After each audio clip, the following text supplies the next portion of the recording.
Hindi pa man ganap na nakapapasok sa Philippine Area of Responsibility ang bagyong may international name na Fungwong, pinaghahandaan na rin ngayon ng probinsya ng Cagayan ang posibleng epekto nito. Narito ang balita ni Jane Codnita.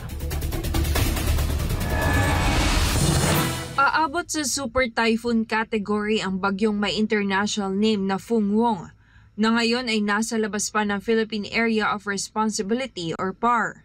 Batay sa monitoring Pag-asa Weather Bureau, inaasahang lalakas pa ang bagyo na papangalan ng uwan sa oras na makapasok sa teritoryo ng bansa habang papalapit sa kalupaan ng Luzon. Magiging mapanganib din ang epekto nito dahil sa lawak ng sakop nito. Ito ay mapanganib na weather system.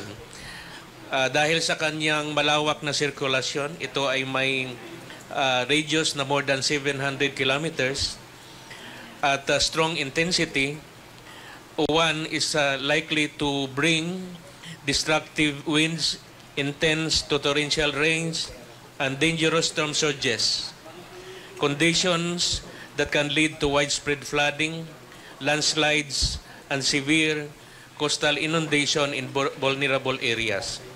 Dahil dyan, inaabisuhan na ng Weather Bureau ang iba't ibang lokal na pamahalaan maging ang ahensya ng gobyerno na magsagawa ng preemptive measures, lalo na ang mga nasa landslide at flood-prone areas. Batay sa track ng bagyo, ngayong gabi o bukas ng umaga papasok ng PAR ang bagyo at sa linggo ng gabi inaasahang mararamdaman na ang epekto nito sa Visayas at Bicol region. Linggo ng gabi o Lunes ng madaling araw, inaasahang maglalandfall ang bagyo sa Aurora o Isabela area at lalabas ng West Philippine Sea sa Lunes ng umaga. Bilang paghahanda naman sa epekto ng naturang sama ng panahon, sinabi ni Cagayan PDRRMO Head Ruely Rapsing na ia-activate nila ang Area Command para mas maging mabilis ang kanilang pagtugon. Mag-activate po tayo ng Area Command para to cover the entire province at sa ilalim ng Area Command na ito ay meron tayong 8 incident management teams kung saan ang bawat incident management team ay magmamanage ng 4 na municipalities ng kanyang area of responsibility po.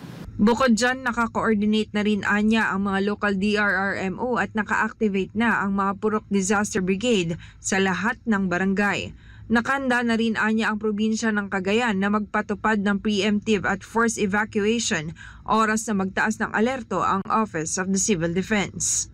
Paalala naman ni Rapsing sa kanyang mga kababayan. Yes po, sa mga kababayan po natin, lalong-lalo na andito sa ating probinsya ngayon, kapag itinaas na po ang alert level natin into blue or red, at kayo'y puntahan ng inyong mga local barangay officials, kayo po'y sumama at dadalhin po kayo sa mas ligtas na lugar. Unahin po natin ang ating mga buhay kaysa yung sa ating mga ari-arian po. Huwag po kayong mag-alala at ang inyong mga local government units po ay ginagawa ang lahat para kayo po ay mapagsilbihan at may lalagay sa ayos po. Ito si Jane Codnita, yung citizen correspondent, nag-uulat para sa Diyos at sa Pilipinas nating mahal.